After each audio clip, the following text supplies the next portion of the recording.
So I over-carbonated my kombucha mix, left it in for 10 days instead of 4 for flavoring, and now if I open it, I'm gonna lose a 3/4 portion of my total yield. So what do I need to do? I need to use some other supplies and equipment.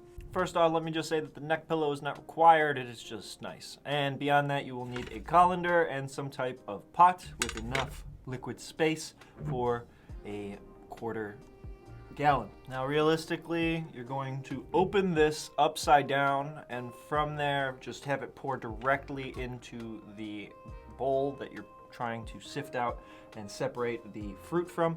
So make sure you have that, and from there just do it outside if you have to, and if you have never done this, and if you have done it before, try to do it in the sink. It'd be a lot cleaner.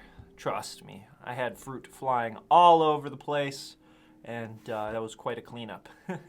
So, made a little bit of a mess on my glasses, but nothing that I could not clean up. There's some bits around the sink, but ultimately you don't want to wait 5 to 10 days for your flavoring on your kombucha. It will be over-carbonated to the point where you're gonna lose some. It's a mess, it's hard to manage, and it won't be easy to transfer. Now, the biggest part of this whole video was the fact that you should know to stay clean with it.